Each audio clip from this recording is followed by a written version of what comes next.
Imagine, imagine finding free money just sitting right there on the sidewalk. Right. But, instead of lying on the concrete, that money is actually wedged inside the invisible gap between a multi-billion-dollar algorithm's blind spot and a broken human wrist. Yeah, which is exactly what we have today. Exactly. So welcome to the deep dive. We are looking at an absolutely massive day in the sports data world today. It's Tuesday, June 23, 2026. A huge day. Right. And if you've been monitoring the screens or, tracking the global liquidity flowing through these quantitative models, you already know the chaotic storm we're sailing into right now. Oh, yeah. It's a mess out there today. It really is. So our mission for you today is to explore this highly volatile convergence of sports schedules. We've got stuff happening simultaneously across the WNBA, Major League Baseball, and the FIFA World Cup. We're basically sitting right at the intersection of some of the most fascinating data anomalies I think we've seen all year. Yeah, I'd completely agree with that. I mean, it is the ultimate stress test for predictive models. You had these massive global events, right? And then these intensely scrutinized domestic leagues, and they're all just colliding on a single Tuesday. Right. The volume is just insane. Staggering. The amount of capital flowing through these systems right now is, well, it's staggering. The pressure on the sportsbook's risk management engines is at an absolute boiling point today. Okay, but before we go any further, let's just make our parameters totally clear for anyone listening. Yeah, good call. Today's deep dive is absolutely not about predicting winners. We are not here to hand out locks. We're not going to tell you who is going to cover a spread or hoist a trophy at the end of the day. No, not at all. This is entirely about understanding the fascinating market dynamics, right? The structural inefficiencies and the underlying mathematical anomalies that they happen when messy real-world chaos collides with these highly sophisticated predictive algorithms. Exactly. We're looking at the math behind the madness. Yes. What happens when sudden injuries or, bizarre stadium logistics or human error just completely break the pristine mathematical models running in the background? Because they do break. They break hard. And later on, we're going to hear from the sponsors of today's deep dive, GhostPicks ATS, who specialize in making sense of exactly this type of data chaos. Right. But for right now, we're inviting you into this exploration of market psychology and quantitative sports modeling. And, if there's a central theme to today, it's friction. Friction, I like that. Yeah, it's that friction point between theoretical math and the fundamentally messy reality of professional sports. Every quantitative model, it assumes a certain baseline of predictability. Right, they need structure. Exactly. Yeah. They rely on massive sample sizes and historical data to tell them what should happen next.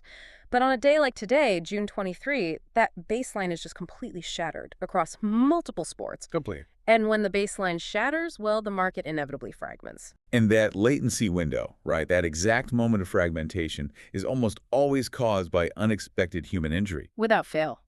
So we're going to begin with the most sudden and frankly violent form of market disruption, which is unpredictable human biology. We are transitioning right into the WNBA slate. Which is wild today. So wild. There is only one game on the schedule today, a single isolated event. But it has thrown the quantitative models into total disarray because of what might be the most catastrophic simultaneous injury report we have seen in the modern era of the league. I really can't remember anything like it. Right.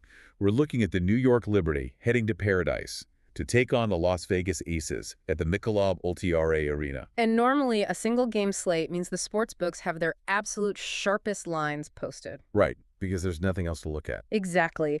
All of their trading attention, all their computational power, it's focused entirely on this one isolated event. There are no other games to distract the risk managers. The line is usually just hammered into absolute efficiency. Yeah, by the sheer volume of sharp money shaping it. But then the injury reports hit the wire. Yeah. And it isn't just, a role player resting a sore ankle. Yeah. It is an unprecedented wave of missing superstar talent hitting the market all at once. It's a bloodbath on the depth chart. Let's just look at the Las Vegas Aces first. They are suddenly missing their MVP frontrunner, Aja Wilson. Huge. She is out with a wrist injury.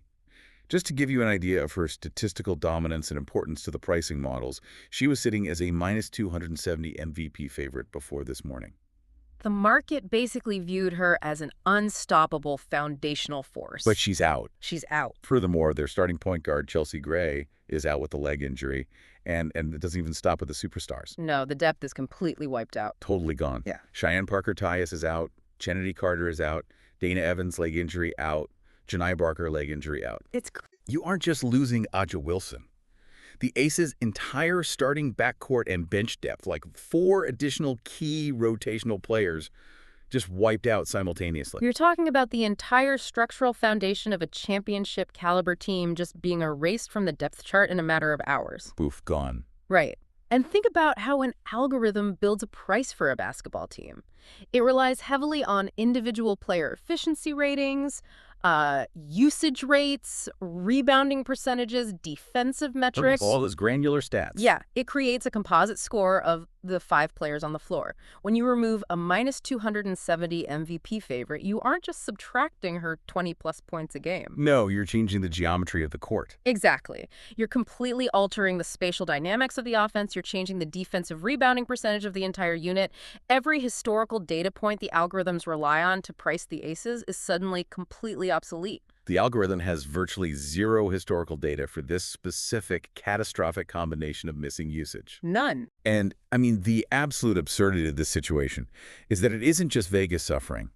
The New York Liberty are also dealing with a massive personnel crisis on the exact same day. Which is just, it's mathematically so improbable. It really is. Yeah. They're missing former MVP Breanna Stewart due to a leg injury. Huge loss. Raquel Carrera is out.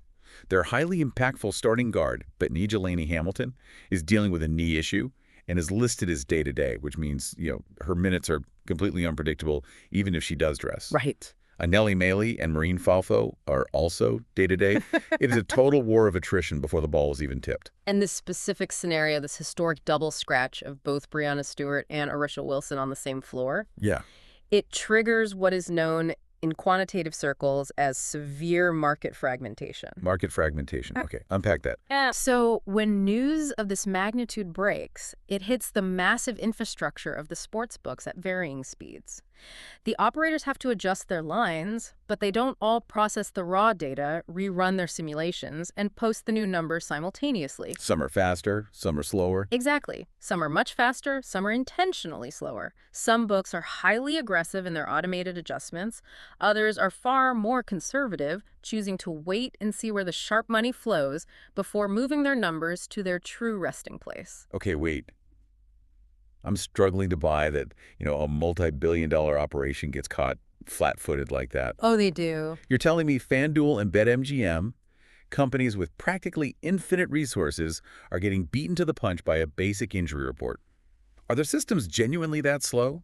Or are they freezing on purpose to bait early bettors? It is deeply intentional. Really? Yeah, and it's a fascinating look into the psychology of risk management. A bookmaker's automated algorithm is essentially a massive, heavy cargo ship. When a major landscape-altering injury hits the PR feeds, that cargo ship cannot just turn on a dime. Sharp bettors, quantitative syndicates using automated scraping tools, they're operating in speedboats. Why? They're instantly exploiting the wake while the ship slowly alters its course. Now, why does the bookmaker allow this? Right. Why not just build speedboats? Because, yes, scraping an injury report from a team's PR feed and translating that text into a mathematical line adjustment takes computational time. But more often than not, a sportsbook will deliberately widen its margins or simply slow its line movement because they actually want the market, specifically the sharpest syndicates in the world, to shape the price for them. So they use the bettors as essentially outsourced analysts? In a way, yes. If a bookmaker immediately moves the line from 3.5 to 1.5 based purely on what their internal automated model dictates, they take on massive risk. Because they might over-adjust to the news. Exactly. Their model might be flawed. If they wait and intentionally let a highly respected syndicate bet the 3.5 down to a 2.5, the bookmaker has essentially paid for information. Wow. They let the market dictate the true, accurate price. The fragmentation occurs across the industry because different risk managers at different companies have wildly different tolerances for taking on that initial wave of sharp money following a major news event. That is wild. Yeah. And that structural delay creates a massive window for sophisticated market participants who are, watching the boards. Huge window. Let's break down the exact spread discrepancy that opened up this morning because of this chaos. You look at FanDuel, and their automated systems reacted relatively quickly. They moved the line to aces minus 3.5 at minus 108 odds. Right. Which makes the Liberty plus 3.5 at minus 112. Yeah. But then you look over at BetMGM, and their algorithm clearly paused or, lagged. They were sitting at aces minus 1.5 at minus 115 and Liberty plus 1.5 at minus 105.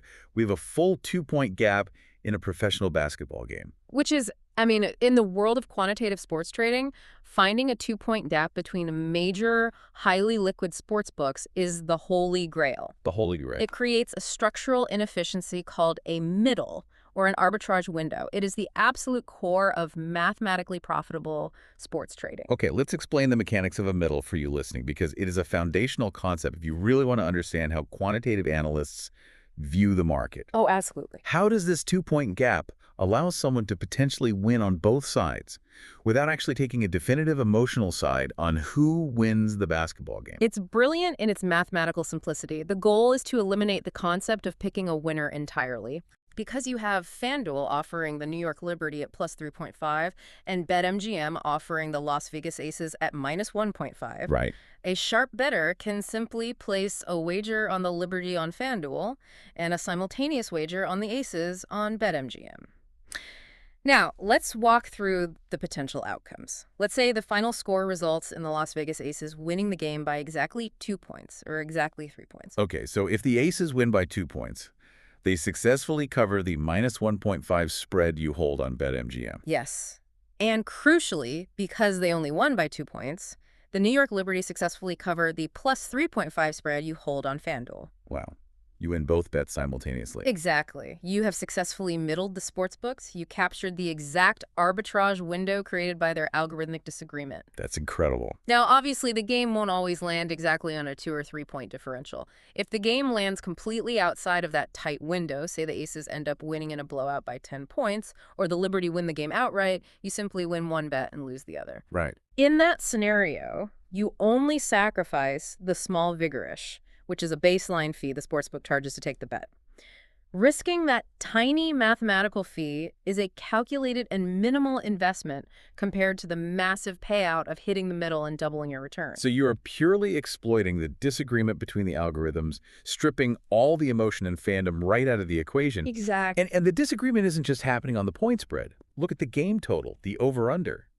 The opening total posted back on June 21st was 171.5. Yeah. But in the wake of all these injuries hitting the wire, we see operators like Fanatics pushing the total all the way up to 174.5. Which highlights another profound division in how highly sophisticated models interpret sudden chaos. How so? Well, some bookmakers' algorithms looked at the absence of Aja Wilson and Breanna Stewart and immediately calculated that elite interior defense, rim protection, and defensive rebounding would just be completely non-existent. Their models project a sloppy, high-pace, high-scoring game because the defensive anchors are gone. Therefore, they push the total up. That makes sense. But conversely, other algorithms looked at the exact same PR injury report and calculated that without those massive superstar offensive engines initiating the offense, scoring efficiency would absolutely plummet across the board. Right, leading to a much lower scoring game. Exactly. You have multi-billion-dollar models crunching the exact same data points and coming to wildly different structural conclusions. Which leads us to an even more glaring algorithmic failure that happens on days like today, which is the stale prop trap. Oh, this happens all the time. Right. When players like Chelsea Gray and Breanna Stewart are officially ruled out by the team PR departments, I think common sense assumes their individual player props, like how many points they'll score, how many rebounds they'll get, would instantly vanish from the betting board. In theory, the automation should pull those markets immediately. In practice, the physical infrastructure of the operators often fails to keep up. Yeah, we saw multiple major operators leaving up stale props long after the official injury designations were released. You had books still actively offering Chelsea Gray points at 11.5 or 13.5. You had Breanna Stewart rebound props sitting untouched at 8.5.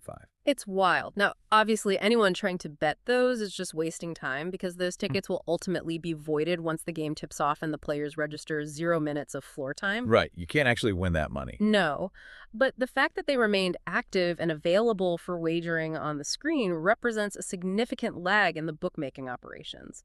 It proves that the system is not perfectly instantaneous. Right. And while you can't profit off a voided ticket, the real quantitative value on a slate like this is found in the active, healthy players who are mathematically projected to absorb all of that missing usage. That's where the money is. When Brianna Stewart is suddenly not taking her typical high volume of shots, the basketball still has to be shot by someone. The usage doesn't simply evaporate into the atmosphere, right? It gets redistributed across the remaining depth chart. Exactly. The underlying math demands redistribution. And the data points directly to players like Leonie Fibic and Satu Spale to absorb that massive front court vacuum. And again, because the market is fragmented and moving at different speeds, we see massive pricing discrepancies in the derivative markets too. DraftKings reacted by setting Satu Sabali's points line at over 3.5, heavily juiced at -130. Yep. But over at Bet365, her line is a full point higher at over 4.5, priced at -105. And I mean, in the context of a role player taking a low volume of sheets, a 1 point difference is a massive proportional gap. Yeah, definitely. A 1 point discrepancy on a player only expected to score 4 points represents a 25% difference in implied expectation. That's huge. It is. And looking at Leonie Fibic, her points line is sitting at over 8.5 at +102 on DraftKings. The quantitative portfolios are identifying that she is mathematically required to see a massive spike in usage and minutes, making that plus money offering highly inefficient. The algorithms are struggling to accurately project the secondary ripple effects of the superstar absences. So that latency window in the WNBA is caused entirely by unexpected human injury. Right. But what happens to these massive predictive models when the disruption isn't a surprise at all? What happens when a multi-billion-dollar franchise explicitly schedules a disruption for the sake of corporate profit? That's where things get really weird. Yeah. For our second segment, we're moving into Major League Baseball, where the disruptions are highly predictable, scheduled months in advance, and yet they remain equally destructive to the baseline mathematical models. We're talking about logistical quirks, brutal travel schedules, and scheduled pitching crises. Baseball is fundamentally a sport of routine. The quantitative models rely on the grueling 162-game schedule being relatively uniform in its physical demands over a long time horizon. Right. But when external, non-sports business operations interfere with that baseline routine, the physical projections for the athletes are fundamentally altered in ways that are very difficult for a spreadsheet to quantify. A perfect example is happening tonight, June 23rd, between the Boston Red Sox and the Colorado Rockies at Coors Field. Yes. The Red Sox, who are sitting at 31-44, are sending right-hander Sonny Gray to the mound against the Rockies' left-hander Sean Sullivan. Now, looking at the schedule, the Red Sox are on the road in Denver.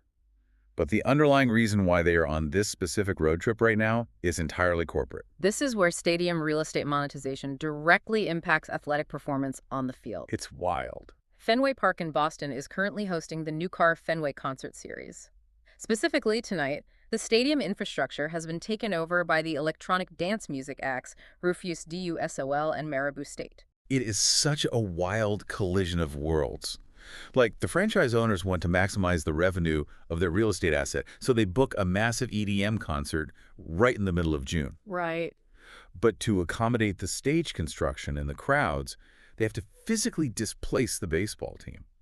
They force the Red Sox into a grueling, out-of-the-way travel schedule, flying them across the country to Denver, subjecting them to immediate altitude exposure at Coors Field just so they can sell concert tickets back in Boston. And from a quantitative modeling perspective, that altitude exposure combined with travel fatigue is a critical variable. Because Coors Field is tough anyway. Coors Field is notoriously difficult for pitchers because the thin air drastically alters the physics of the game. Right. The lack of air density severely reduces the Magnus effect on breaking pitches, meaning curveballs and sliders simply don't break as sharply. They just sort of hang there.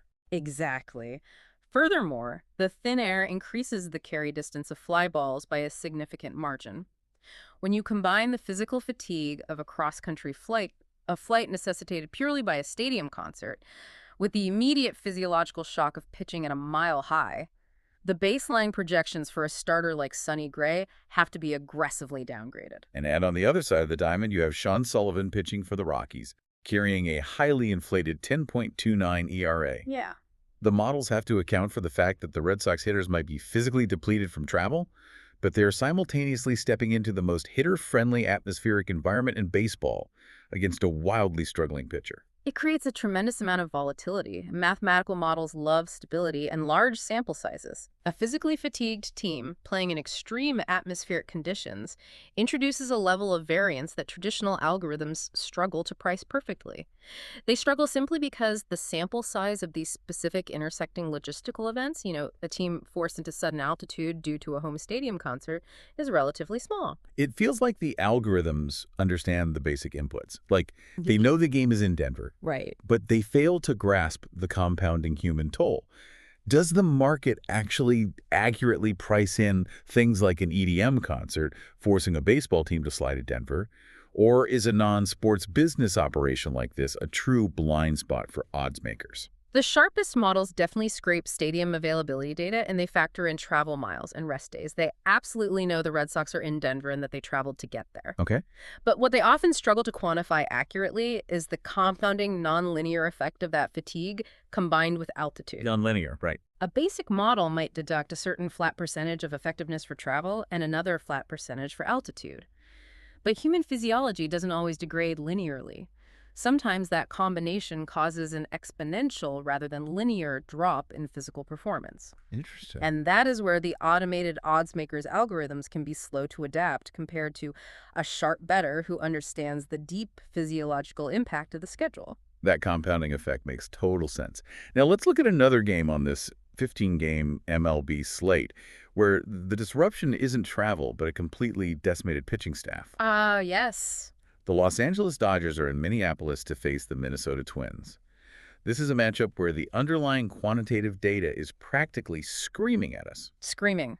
It is a profound convergence of two extreme statistical trends, both driven by injury and overclues. Let's start with the Minnesota Twins. They are sitting at 38 and 41 overall, but what is remarkable to a quantitative analyst is their performance against the game total. They carry an overall over-under record of 46, 26, and 5. They are statistically one of the most profitable over teams in all of baseball. And the data shows us exactly why that trend exists. It is driven by an explosive home offense at Target Field, combined with an aggressively injury-depleted starting rotation. Yes. The Twins are missing Pablo Lopez, Javid Festa, and Travis Adams. They are relying heavily on organizational depth from the minor leagues to just eat innings, and inevitably, those depth pitchers are giving up runs. But the real crisis driving the market dynamics is on the other side of the diamond. The Los Angeles Dodgers are facing an unprecedented pitching shortage of their own. It's bad. They just had Blake Snell scratched from his scheduled start. Bobby Miller is sidelined. Gavin Stone is sidelined. Landon Knack is sidelined. They have completely run out of traditional starting pitching depth for this specific game. So, out of pure desperation, they are forced into a bullpen game. The Dodgers are handing the ball to Will Klein to lead a parade of relievers against the Twins' Joe Ryan. Yeah. And this is where the market analysis gets incredibly layered. On paper, the Dodgers are 49 and 27 straight up. They are a dominant world-class team. But when you look at their against the spread, or ATS, records, a completely different picture of their market valuation emerges. This is a textbook example of public perception artificially inflating a line. Explain that. Despite winning outright constantly, the Dodgers are only 16 and 22 ATS at home and 21 and 17 ATS on the road. They frequently fail to cover wide run lines because their games are inherently closer than the general public perception expects. Because everyone just bets the Dodgers. Exactly. The betting public sees the iconic Dodgers logo, they see the superstar lineup, and they automatically assume a blowout. The bookmakers know this, so they artificially inflate the spread to manage the liability of all that public money pouring in on Los Angeles. Right. So you have a dominant Dodgers team relying entirely on an exhausted, patched-together bullpen, facing a Twins team that is historically trending toward the over because of their own lack of starting pitching and a potent home offense. Right. The data points aggressively toward a high-scoring, chaotic affair. When quantitative models look at the run expectancy of a bullpen game, the math shifts dramatically. A A starting pitcher pacing himself over 6 innings creates a much different run environment than a manager trying to stitch together 9 innings using the middle and back end of his bullpen. Oh, totally. In a hitter-friendly park against a team trending heavily to the over, the models flag the over 9.5 total as the absolute most statistically supported angle for this matchup. The sheer volume of innings that have to be covered by middle-tier relievers on both sides makes run suppression highly improbable. Spotting these bizarre intersections, whether it's an EDM concert in Boston, forcing a cross-country flight to Coors Field, a wave of WNBA injuries creating massive arbitrage windows, or a completely decimated Dodgers pitching staff forcing a volatile bullpen game. It requires dedicated, specialized analysis. You can't just glance at a standard box score and see these underlying currents. No, you really can't. Which brings us to the sponsor of today's deep dive. Navigating this level of data density and actually understanding what the algorithms are doing behind the scenes requires utilizing the right tools. This deep dive is sponsored by GhostPicks ATS. We want to be very clear with you. Navigating sports data and understanding these complex markets is not about finding guaranteed wins. Anyone promising you a lock or a sure thing in sports betting is not operating in reality. Stay away from those people. Exactly. But if you want to understand the underlying math, if you want to see the market the way quantitative analysts and risk managers see it, you need to visit ghostpicksats.com. They specialize purely in turning raw sports data into clear, actionable insight. Yeah, they do great work. They utilize advanced tools, like their AI-powered analysis called GhostPicks Juice AI, to find the patterns, the latency issues, and the logistical quirks that everyone else misses. It is entirely about market education, data processing, and elevating your analytical approach. So check them out at ghostpicksats.com to elevate how you analyze the slate. It's about equipping yourself with the ability to parse the signal from the deafening noise of the sports world. And speaking of parsing complex, deeply granular data, we are going to dive into the mathematical core of how sportsbooks price individual performance. We've highlighted the tools needed to parse raw data, so let's actively apply a high-level quantitative concept to today's FIFA World Cup slate. We are going to look at conditional probability. Love this topic. It sounds incredibly intimidating on the surface, but it is actually a beautiful, highly logical way to understand how sportsbooks price player performance and where they intentionally skew the math. Conditional probability, at its core, is simply the mathematical likelihood of an event occurring, given that another event has already occurred. It is a sequence of dependencies. In football or soccer, for our domestic listeners, we use this concept to mathematically link a player's shot volume to their ultimate likelihood of scoring a goal. Okay, let's translate that into conversational logic. Yeah. Because reading an algebraic formula verbatim makes for terrible audio. Explain the sequence of events that a model has to calculate. Think of it as a two-step gate that a player has to pass through to score a goal. Okay, a two-step gate. Gate 1. Does the player actually kick the ball accurately enough to test the goalkeeper? That is your probability of registering a shot on target. Right. Gate 2. Once the ball is heading toward the net, does the goalkeeper miss it? That is your conversion rate. The conditional probability of a goal is simply the probability of getting past Gate 1, multiplied by the probability of getting past Gate 2. It is just breaking down the sequence of actions. You have to shoot it on target first, and then a certain historical percentage of those specific shots will actually go in. Exactly. Let's apply this two-step gate to a real-world case study happening today. Croatia versus Panama at BMO Field in Toronto. To set the tactical stage, the Panamanian squad is severely weakened. They are highly likely missing their star midfield playmaker, Adalberto Carrasquilla. Which is a big deal. A massive deal. Without his unique ability to resist a defensive press and transition the ball out from the back, Panama is going to struggle immensely to maintain possession. The underlying data projects that Croatia will absolutely dominate the ball and dictate the pace of the match. Which brings us directly to the Croatian striker, Peter Musa. Because Croatia will have the ball constantly, Musa is going to get multiple opportunities in the attacking third. He's going to be busy. Very busy. And the sportsbooks are fully aware of this tactical reality. Look at his shots on target line. It is priced at a heavily juiced minus 476. Now, for you listening, when you hear a number like that, you have to devig it. Right. Devegging simply means stripping away the sportsbook's built-in profit margin, the vigorish, to find the true mathematical probability they are assigning to the event. When you devig minus 476, it implies an 82.6% true probability that Musa gets at least one shot on net. The books are practically guaranteeing that he tests the keeper. But here is the massive anomaly in the market. Here is where the conditional probability formula breaks down the pricing logic. His anytime goal scorer odds are sitting at plus 135. Okay. When you debug that price, it implies only a 42.6% chance of him actually scoring a goal in the match. So we plug those implied probabilities back into your two-step gate. If we take his 42.6% chance of scoring and divide it by his massive 82.6% chance of shooting on target, we find the conditional conversion rate the sports books are implying. And that mathematical equation implies a 51.6% conversion rate for his shots. The market is pricing Musa as if he converts over half of his shots on target into actual goals.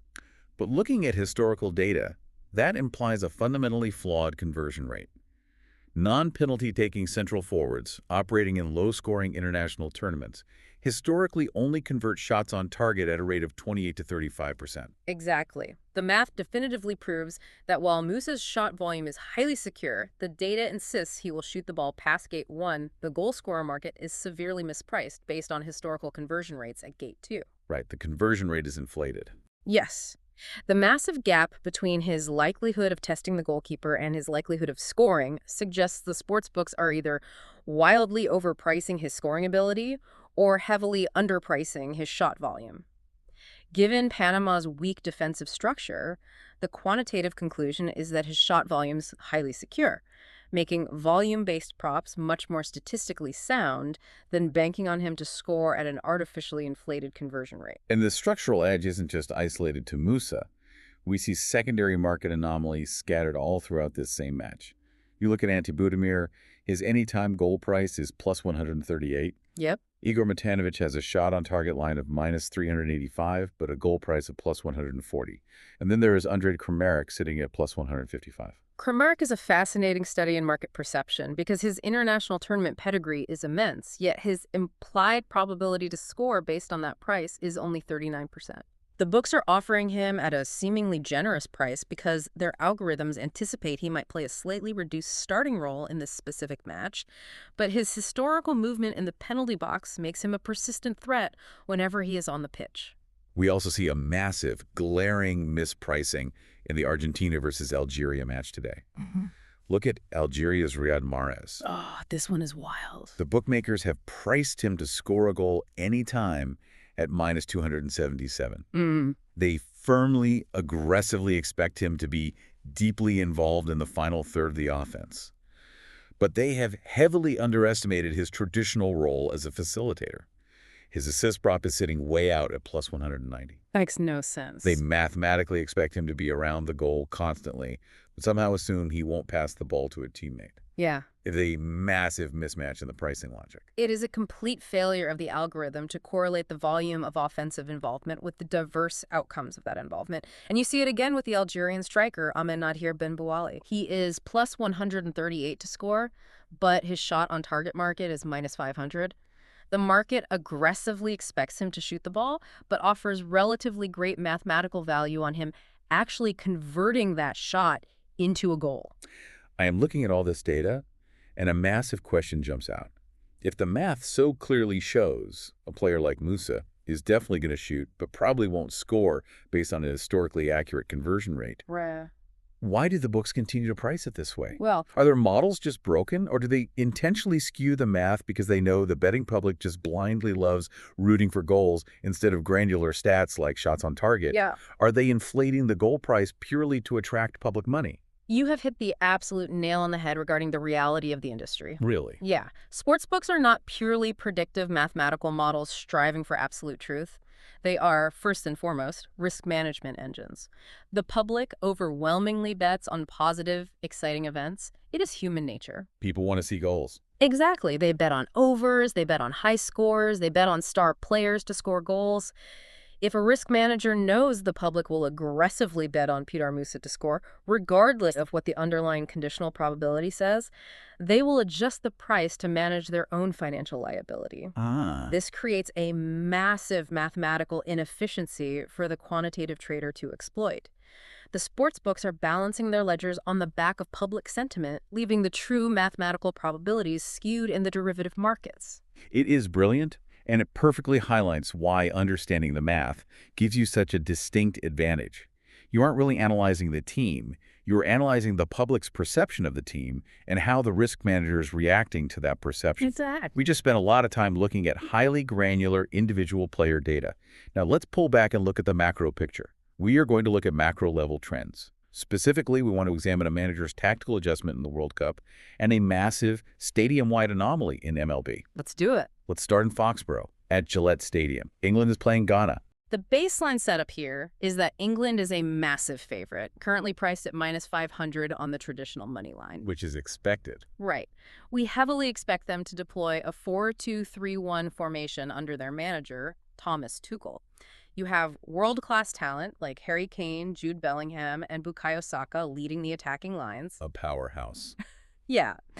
Ghana is expected to mirror that exact shape with their own 4-2-3-1 in an attempt to create man-on-man matchups across the pitch and stifle the midfield.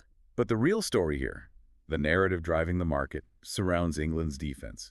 In their opening match against Croatia, they won the game 4-2. It was an incredibly impressive offensive display. Offensively. But they uncharacteristically conceded 2 goals in the process. And this is an English team that went through their entire UEFA qualifying campaign with a flawless defensive record. They didn't allow a single goal during the entire qualifying run. Which means the tactical adjustment from Thomas Tuchel heading into this match is entirely predictable to anyone who studies his managerial history. He's going to tighten up. Big time. He is heavily expected to implement a massive defensive correction. His absolute priority will be to establish a rigid structure to eliminate those sloppy defensive lapses we saw against Croatia and to actively reduce Ghana's transition opportunities. Right. And given that Ghana looked very underwhelming offensively in a narrow 1-0 win over Panama, the macro data strongly points to a low-scoring, highly controlled English victory. The aha moment here is how this specific tactical narrative creates a fascinating divergence between traditional sportsbooks and prediction markets. Let's explain how prediction markets handle this scenario, because it is fundamentally different from a traditional sportsbook. It really is. On a platform like Kalshi, you aren't betting against a house algorithm. You are trading contracts directly with other people. That is the crucial distinction. And on Kalshi right now, the contract for both teams to score, for this England-Ghana match, is trading at 0.60 cents. In a peer-to-peer prediction market, that price directly translates to the crowd's implied probability. The market collectively believes there is exactly a 60% chance that both teams will not score. But then you compare that crowdsourced probability to the traditional sportsbook consensus odds. The traditional books have both teams to score. No, priced at -170.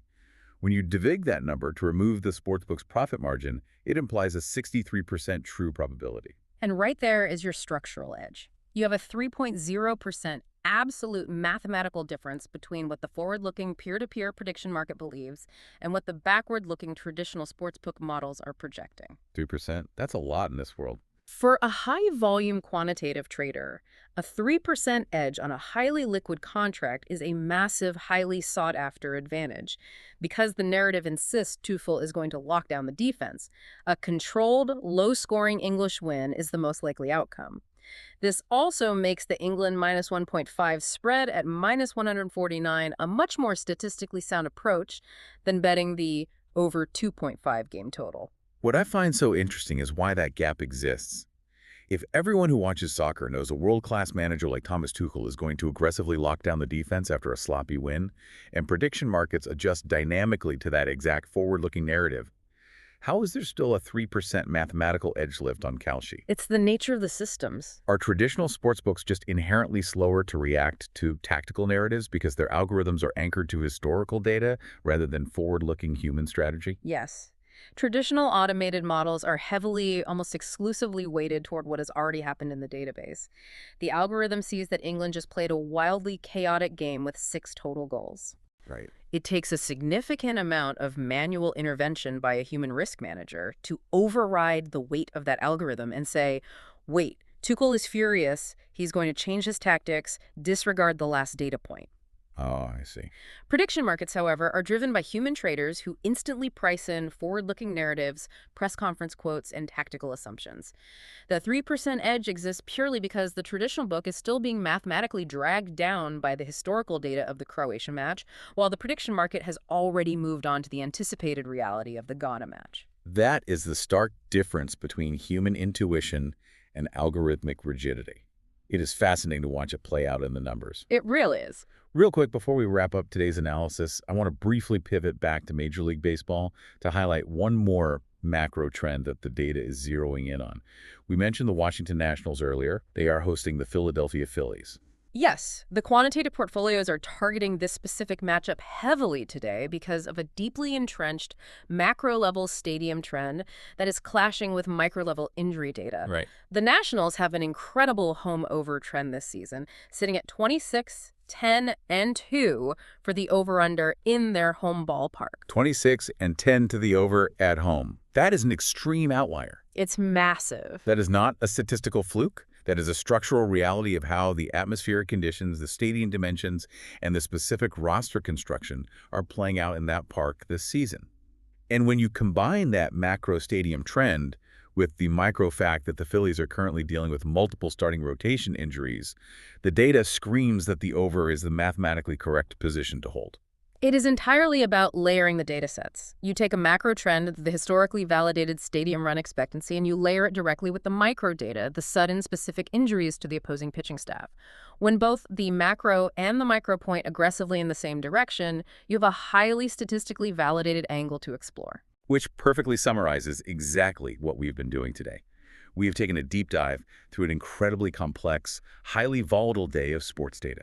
We started by looking at how the sudden, completely unpredictable nature of human biology, the devastating injuries to Edjo Wilson, Chelsea Gray, and Breanna Stewart, created massive market fragmentation and highly profitable arbitrage windows in the WNBA. We explored the underlying mechanics of how automated algorithms fail to keep up, leaving stale props active and wildly mispricing the sudden usage shifts for players like Seti Sabali and Leonie Fibic when the superstars go down. We then looked at how scheduled, non-sports corporate logistics like an EDM concert taking over Fenway Park forced teams like the Red Sox into grueling cross-country travel and extreme altitude exposure at Coors Field, fundamentally breaking the baseline physical projections for pitchers like Sonny Gray. And we broke down how starting rotation crises like the Dodgers being forced out of desperation into a bullpen game against a high-scoring Twins team create extreme statistical trends against the total run expectancy. Finally, we applied the two-step gate math of conditional probability to the World Cup, proving that while a player like Peter Musa is highly likely to shoot the ball, his anytime goal scorer odds are heavily mispriced by risk managers based on historical conversion rates. Yep. And we saw how forward-looking tactical narratives, like Thomas Tuchel's defensive correction for England, create measurable, exploitable edges between peer-to-peer prediction markets and backward-looking traditional sports books. The entire exercise is about understanding the friction. It is about finding the true mathematical signal hidden deep within the noise of the public's perception. As we wrap up this deep dive, I want to remind you to keep a very close eye on those WNBA spread windows. Look closely at the numbers on FanDuel versus BetMGM. As tip-off approaches in paradise, those lagging numbers are going to snap into place rapidly as the quantitative syndicates move their heavy money. Yeah, that window is going to close fast. The window for middle won't stay open forever. And of course, if you want to explore more of this type of data, trends, and market education, be sure to visit ghostpicksats.com. It has been a fascinating exploration of market mechanics today, but I want to leave you with one final thought, something to deeply consider as you watch these markets evolve over the next few years. Okay, lay it on us. Today, we saw how things like stadium concerts, travel logistics, and lagging human injury reports can drastically alter mathematical models and create these brilliant, exploitable arbitrage windows. The inefficiencies exist today primarily because human elements are still required to input, interpret, and react to the chaos. Right. But what happens to the market in 5 years when artificial intelligence completely automates the injury reporting, instantly calculates the precise physiological toll of travel fatigue, and executes line adjustments in absolute flawless real time? That's a scary thought. Will the concept of stale props and market fragmentation disappear entirely? Or will these massive competing AI algorithms just find new, vastly more complex ways to disagree with each other, creating an entirely new breed of invisible, hyper-advanced market inefficiencies for analysts to hunt? Wow. So when you see that WNBA line freeze, or you see a baseball team boarding a cross-country flight because of a dance concert, remember, the algorithms are incredibly powerful, but right now they still struggle to quantify the beautiful, messy chaos of reality. We will see you next time.